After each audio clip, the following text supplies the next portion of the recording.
Shri T Krishnamohan గారు, అట్లాగే senior ఉపాధ్యాయులు రంజిత మేడం గారు, బాలనరసింహ సార్ గారు, మహిపాల్ రెడ్డి సార్ గారు, మరియు చంద్రప్రసాద్ గారు, అట్లాగే కంప్యూటర్ సార్ నర్సయ్య గారు, కవిత మేడం గారు, మన పాఠశాలలో ప్రతి విషయంలో మరి చక్కపరచడానికి ఉన్నటువంటి చందు, భారతమ్మ, మల్లవ్వ, వీళ్ళందరికీ కూడా నా యొక్క 76వ గణతంత్ర దినోత్సవ శుభాకాంక్షలు. గణతంత్ర దినోత్సవం అంటే ఏమిటి? ప్రజలే ఈ దేశాన్ని పరిపాలించుకోవడానికి ఏర్పాటు చేసుకున్నటువంటి రాజ్యాంగాన్ని గణతంత్ర దినోత్సవం అంటారు. ఓకేనా? ఏమేమి ఉంటాయి గణతంత్ర దినోత్సవం? గణతంత్ర రాజ్యంలో పార్లమెంట్. ఓకేనా? పార్లమెంట్లో ఏమేమి ఉంటాయి? కీలకమైన భాగాలు: లోక్సభ, రాజ్యసభ, రాష్ట్రపతిని ఎన్నుకోవడం. రాష్ట్రపతిని ఎన్నుకోవడం అంటే ఎక్కడి నుంచి ఉంటుంది? అవుట్ ఆఫ్ పార్లమెంట్, అంటే దేశంలోని అన్ని అసెంబ్లీ స్థానాల నుంచి. ఆ రాష్ట్ర జనాభా, ఆ రాష్ట్ర అసెంబ్లీ సంఖ్య డివైడ్ చేస్తే ఆ రాష్ట్ర ఎమ్మెల్యే యొక్క ఓటు విలువ తెలుస్తుంది, ఎమ్మెల్సీ యొక్క ఓటు విలువ తెలుస్తుంది. వీళ్ళందరూ ఎక్కడ వేస్తారు ఓటు? రాష్ట్రపతిని ఎన్నుకోవడానికి ఎలక్టోరల్ కాలేజీలో ఆయా ప్రాంతాల్లో ఎక్కడైతే సెంటర్ పెడతారో అక్కడ వేస్తారు. వీళ్ళలో ఎవరైతే పోటీ చేస్తారో వాళ్ళకు ఎక్కువ వచ్చినటువంటి ఓట్లను బట్టి వాళ్ళు రాష్ట్రపతిగా ఎంపికవుతారు. ఆ రాష్ట్రపతి నువ్వు కావచ్చు, నేను కావచ్చు, ఎవరైనా కావచ్చు. భారతీయ పౌరుడై ఉండాలి. భారతీయ పౌరుడై ఉండి ఎలక్టోరల్ కాలేజీలో మెజారిటీ పొందినవాడై ఉండాలి. అంటే దీన్ని అంబేద్కర్ రాజ్యాంగం రాయడానికి అనేకమైన అవమానాలు పొందాడు. ఆయనను భారత రాజ్యాంగ పరిషత్కు రాయడానికి పోతా అంటే ఇవ్వడు, రానియలే. కాలోజీ ఏమంటాడు? తొలగి తోబెవడిచ్చు, తోసుకపోటే జీవితం. సంస్కరణలు చేస్తుంటే నాన్న, రిఫార్మ్స్ చేస్తే, మీకు ఉదాహరణ చెప్తున్నా, మనకే జ్వరం వచ్చింది, చేదుగోలు వేసుకోవాలంటే ఎంత బాధ అనిపిస్తుంది? ఇంజెక్షన్ తీసుకోవాలంటే హాయిగా తీసుకుంటామా? ఒక చాక్లెట్ తీసుకున్నంత ఈజీగా టాబ్లెట్ తీసుకోగలుగుతామా? తీసుకోలేము. సో అట్లా ఈయన రిఫార్మ్స్ చేయడానికి ఉంటే ఎవరు కూడా సహించలేరు, ఎవరు కూడా దాన్ని యాక్సెప్ట్ చేయలేరు. అదేనా? భారత రాజ్యాంగం ఎంపిక కావడానికి ఆయన ఎక్కడి నుంచి వచ్చిండరికైనా బంగ్లాదేశ్ నుంచి ఎంపికయ్యాడు. బంగ్లాదేశ్ ఎట్లా? అది మన దేశం కాదు కదా. ఓకేనా? తూర్పు బెంగాల్, పశ్చిమ బెంగాల్ 2 రాష్ట్రాలు భారతదేశంలో. అక్కడి నుండి ఎంపికై రావడం జరిగింది. ఆయన కావాలని అడుగడుక్కు ఓడగొట్టారు. మనకు అనిపిస్తుంది అందరు నన్నే తిడుతుర్రు, నేను ఒక మంచి పని చేస్తే అందరు నన్నే అంటుర్రు అనిపిస్తుంది. కానీ మంచి పని చేసిన వాళ్ళకే ఎక్కువ దెబ్బలు. సాక్షి సంపుటంలో ఫలించిన వృక్షమునకే రాతి దెబ్బలు అన్నట్లు అంటాడు. ఏదైతే మంచిగా చెప్తారో, మంచి చెప్పే వాళ్ళ మాటలు ఎవ్వరు కూడా సహించరు. సహిస్తారా? సహించరు. అయితే రాజ్యాంగం రాసిన తర్వాత, మిస్టర్ అంబేద్కర్ నువ్వేం చేశావు? రాజ్యాంగం రాశానని నీవు సంతోషపడుతున్నావా? అంతా మేమే అని అంటారు హేళనగా కొంతమంది. ఆయన అంటాడు, మై డియర్ ఫ్రెండ్స్, ఒకప్పటి రాణుల తల్లుల కడుపులోంచి రాజకీయ నాయకుల్లా రారు. రాణుల తల్లుల కడుపులోంచి రాజకీయ నాయకులు రారు, ప్రజల్లోంచి వస్తారు. ఆ ప్రజలే ఈ దేశాన్ని పాలిస్తారని చెప్పాడు. ఎంత గొప్ప మాట! రాజు కొడుకు రాజయ్యేటోడు. ఇంతకుముందు రాజు కొడుకు రాజయ్యేటోడు, రాని బిడ్డే రానయ్యేది. కానీ ఇప్పుడు ఎవరైనా కావచ్చు. అట్లాంటి గొప్ప వ్యక్తిత్వం ఇచ్చినటువంటి, ఆత్మగౌరవం ఇచ్చినటువంటిదే భారత రాజ్యాంగం. భారత రాజ్యాంగం అందరికీ సమానమైన ఓటు వెలిగించింది. నువ్వెంతో నేనంతే. వాడి నీతి ప్రకారం వాడి కడుపు నింపుకోవాలంటే దొంగతనం చేయాలంటాడు ఓడు. ఇది నీతి. దొంగత ఆకలి అయ్యేటువంటి తరపున అది నీతే కదా. వాస్తవం న్యాయం ఏంది? ఆకలైనా చేయొద్దు, కానీ విలువ నువ్వు పుట్ల కొద్ది రాసులు ఇంట్లో పెట్టుకుంటే కాదు, సమాజానికి పంచాలనేటువంటి ఒక మిశ్రమ ఆర్థిక వ్యవస్థను తెచ్చింది భారత రాజ్యాంగం. ఇంకా విలువలో ఇందిరాగాంధీ తన భర్త చనిపోయిన తర్వాత ఒక ఆలయానికి వెళ్తాడు. ఆలయానికి వెళ్తే అర్చకులు వాళ్ళది కామన్గా దోతే కదా, ఈ దోతిని మీదికి అనుకొని ఒకటే ఉరుకుడు ఉరుకుతారు. అడిగి ఎందుకు ఉరుకుతారు?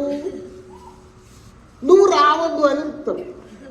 ఎందుకు రావద్దు? ఆమె బ్రాహ్మణ్, ఓకేనా? వాళ్ళ కుటుంబం అంతా బ్రాహ్మణ్ కుటుంబం. ఎందుకు రావద్దు?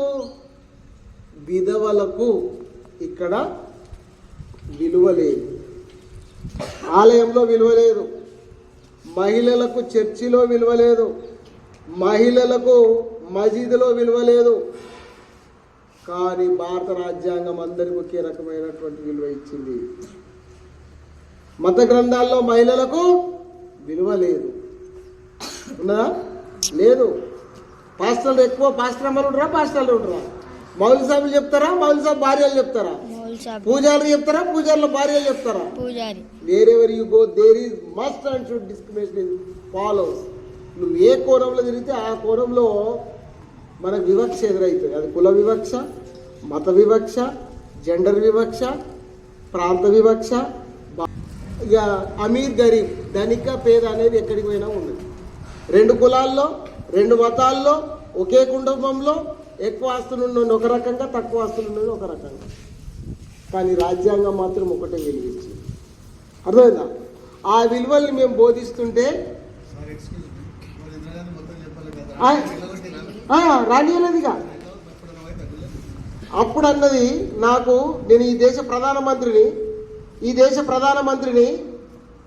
ఒక పూజకు నేను అనర్హురాలే కావచ్చు, కానీ ఈ దేశ ప్రధానమంత్రి చేసింది నా రాజ్యాంగం అని రాజ్యాంగానికి నమస్కారం పెట్టింది. ఒక పూజకు పనికి రాకపోవచ్చు నేను, కానీ దేశానికి ప్రధానమంత్రిని చేసింది భారత రాజ్యాంగం. అట్లాంటి గొప్పది భారత రాజ్యాంగం. మేము మీకు విలువలు తేవాలి, మీరు బాగా చదవాలి, మీకు ఒక విలువ ఉండాలి, యు ఆర్ ద బ్రాండ్ అని నేను చెప్తుంటే, మేము బ్రాండ్ కాదు సార్, నేను బ్రాండ్ కాదు. మీరు లీడర్ అంటే, లేదు సార్ నేను ఫాలోవర్ సార్. వాడు ముందుగా చదవాలి, వాళ్ళ ఇంకా నేను చదువుతా. నువ్వు లీడరు రా, నువ్వు singer, command to the dais, please sing a song. We want to see as a singer on the dais, but you did not accept our advice, our recognition. మిమ్మల్ని మేము గుర్తిస్తే మీరు నాయన అంటే పిట్టగూళ్ళు మలిపించుకుంటాం, కిరీటాలు పెట్టుకుంటాం, ఇంకేమైనా చేస్తాం, కానీ మీరు చెప్పింది మాత్రం చేయం. 2 జడలు వేసుకోవాలి నాన్న, 2 జడలు వేసుకోవాలి తల్లి, బంగారు కన్నా అని మేడం చెప్తే నో 12 జడలైనా వేసుకుంటాం, కానీ 2 జడలు మాత్రం వేసుకోలేము. ఆఖరికి 1 జడని వేసుకుంటాం. అంటే ఏం చేస్తాం? మేడమ్స్ చెప్తుర్రు, ఒక తల్లులాగా చెప్తుర్రు, నాన్న ఇప్పుడు ఈ స్టేజ్లో మీకు 2 జడలు బాగుంటాయి రా, తర్వాత మీరు ఎప్పుడు వేసుకోలేరు అంటే ఏం చెప్తారు? మీరు 12 జడలైనా వేసుకుంటాం, 1 జడ అయినా వేసుకుంటాం, కానీ 2 జడలు అస్సలు వేసుకోం, నెవర్ కదా. ఇట్లా ఉంటే ఎవరు ఏం చేస్తారు? అందుకే బోన్సాయి ట్రీ అని ఉంటుంది రా. మనం పార్కులకు పోయినా, పెళ్ళిళ్ళకు పోయినా, చిన్న చెట్లు కుండీలలో ఉంటాయి కదా. పార్కులో మనం వెళ్తాం, పార్కులో వెళ్ళినప్పుడు ఏంది, డిజైన్గా కడి చేస్తాడు తోటమాలి. ఏం చేస్తాడు? కడి చేస్తూ చూడడానికి బాగుంటుంది, చూడడానికి పోతాం, దాని పక్క పోయి నిలబడతాం, ఫోటో దిగుతాం, వీడియో దిగుతాం. చిలకలకు పోయేవాడు దిగుతాడా? ఇప్పుడు చిలకలాగా నేను ఉంటా అంటే మేము ఏం చేస్తాం చెప్పు? చిలకలాగా ఉంటా అంటే ఎవరేం చేస్తారు? మీ అమ్మ మీ నాన్న, నా కొడుకు ఒక గొప్పడు కావాలి, నా బిడ్డ ఒక గొప్పది కావాలి, నేను ఎండలో పని చేస్తున్నా, బండ కొడుతున్నా, బాయికాడికి పని పోతున్నా, నాటేస్తున్నా, వరిగొత్తున్నా, రకరకాలైన పనులు చేస్తున్నా, నా బిడ్డ అట్లా ఉండదు. నేను బట్టలు విండి నేను నా ఒక 50-60 ఏళ్ళ జీవితం నాది గడిచిపోయింది, నా బిడ్డ ఇట్లా బట్టలు విండొద్దు, ఒక అసిస్టెంట్ పెట్టుకునేటువంటి కెపబిలిటీ రావాలని నేను బడికి పంపిస్తే మీరేం చేస్తున్నారు? చదువుతున్నా? మిమ్మల్ని మీరు పరిశీలన చేసుకోవాలి. అదేనా? ఒకవేళ ఈ పరిశీలన ఇట్లా రాకపోతే ఓ 10 ఏళ్ళ తర్వాత నా సొంటోడు కనబడ్డాడు అనుకో, అప్పటికి నాకు కన్ను చక్కగా కనబడాయి, పళ్ళు ఊసిపోతాయి, మెల్లగా మెల్లగా ఆటో ఎక్కుతా. ఏమిరా రాకేష్, నువ్వు ఆటో నడుపుతున్నావురా అంట. నేను వాడు ముందుగానే నమస్తే పెడతాడు. ఎవరు బాబు నువ్వు అంట. నేను రాకేష్ను సార్. ఏ రాకేష్? ఇబ్రాహిం నగర్లో అప్పుడు చెప్పారు సార్, అప్పుడు కృష్ణమోహన్ సార్ హెడ్ మాస్టర్ ఉండే, ఈ మేడం ఉండే, ఆ సార్ ఉండే అని చెప్తారు. అరే ఇంత చదువుతావు మంచిగా చదువుతావారా, ఎట్లయిపోయి బిడ్డ అంటే, నువ్వు చెప్పేసి ఎప్పుడుకు నేను కలెక్టర్ కావాలంటినా అని అన్నాడు అనుకో.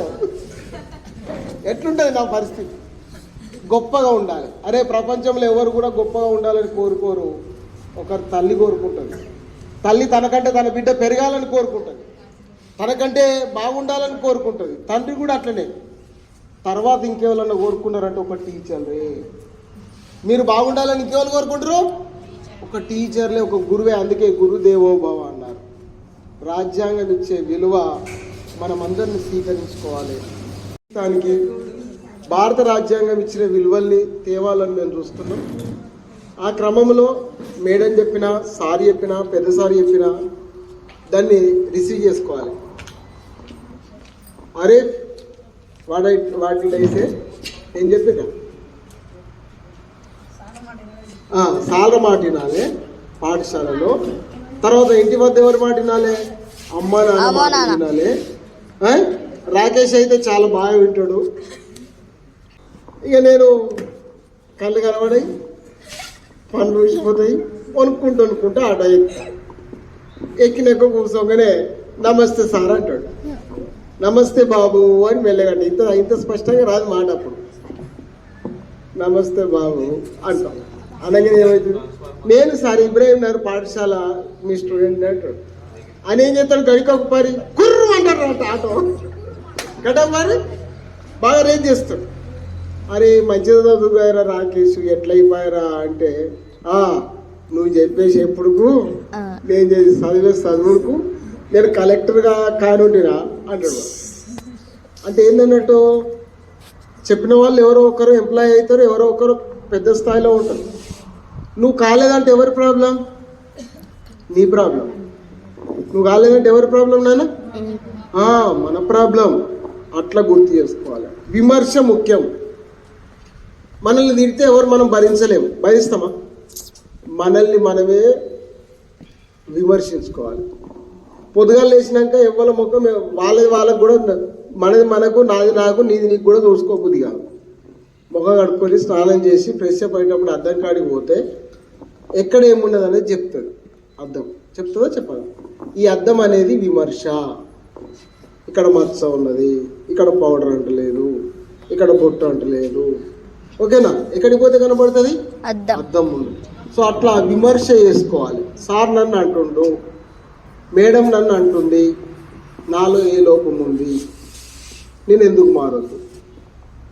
ఇవి ఇట్లా మార్చుకోకపోతే భారత రాజ్యాంగం ఇచ్చిన విలువ మారదు. అర్థమైందారా? డాక్టర్ బాబాసాహెబ్ అంబేద్కర్ గురించి ఒక మాట చెప్పుకోవాలి. ఆయన 1953, ఇంకా 3 ఏళ్ళు అయితే చనిపోతుండగా ఉస్మానియా యూనివర్సిటీలో డీలిట్ చేశాడు, డిప్లొమా ఇన్ లిటరేచర్. తర్వాత 53 డిగ్రీలు ఎవరికి లేవు. 5 డిగ్రీలలో పిహెచ్డి హోల్డర్ ఆయన. ఇవాళ మనం చూస్తున్నటువంటి ప్రతి రూపాయి నోటు మీద గాంధీ ఉంటాడు, కానీ ఆ రిజర్వ్ బ్యాంక్ స్టార్ట్ కావడానికి 1 రూపాయి అనేటువంటి గ్రంథం రాసి ఈ దేశానికి రిజర్వ్ బ్యాంక్ ఆవశ్యకత చెప్పి రిజర్వ్ బ్యాంక్ స్థాపించింది కూడా డాక్టర్ బాబాసాహెబ్ అంబేద్కర్. అట్లనే ఈ ప్లానింగ్ కమిషన్ పంచవర్ష ప్రణాళికలు ఉండే మొదటగా, ఆ ప్లానింగ్ కమిషన్స్ రావడానికి కూడా ఆయనే కారణం. ఈయన కేంబ్రిడ్జ్ యూనివర్సిటీలో గొప్ప student. School of economics from లండన్లో ఆయన పిహెచ్డి హోల్డర్. ప్రపంచంలో ఏ రాజ్యాంగం కూడా 76 ఏళ్ళు 80 ఏళ్ళు ఎక్కడ లేదు. ఉన్నది ఏదన్నా ఉన్నదంటే భారత రాజ్యాంగం అది రాసిన దానిలో ఆయన డ్రాఫ్టింగ్ కమిటీ చైర్మన్. సో అట్లాంటి గొప్ప వ్యక్తుల్ని మనం స్మరణం చేసుకోవాలి. ఆయన జీవితం పూల పాన్పు కాదు. ఒకనాడు ఆమె వాళ్ళ భార్య శాల్వ కప్పుకొని ఉంటుందిరా, 3 పిల్లలు చనిపోతారు. నువ్వెందుకు శాల్వ కప్పుకుంటున్నావు అని ఆమెను అడిగినప్పుడు ఆమె శాల్వ తీసేస్తే వెనుకంత రైక జింగిపోయి ఉంటుంది. అంత బీదరికంలో ఉన్నాడు ఆయన. ఎవరి కోసం ఉన్నాడు? ఈ ప్రజలందరి కోసం ఉన్నాడు. ఆడపిల్లల కోసం ఉన్నాడు, మగపిల్లల కోసం ఉన్నాడు, గిరిజనుల కోసం ఉన్నాడు, దళితుల కోసం ఉన్నాడు, బీసీల కోసం ఉన్నాడు, ఓసీల కోసం ఉన్నాడు. అందరికి సమాన స్థాయిలో ఉండాలని ఉన్నాడు. బీసీలు అంటే ఇవాళ ఒక స్థితిలోకి పోవడానికి కారణం ఏంటంటే ఆనాడున్న బీసీ నాయకులను, స్వాతంత్ర ఉద్యమ నాయకులు, గాంధీజీ మొదలైన వాళ్ళు మనకు ముందైతే స్వాతంత్రం రాని ఆ తర్వాత మనం వాటాలు వేసుకున్నామంటే ఇప్పటి వరకు రాజకీయ రంగంలో బీసీలకు ప్రాతినిధ్యం లేదు.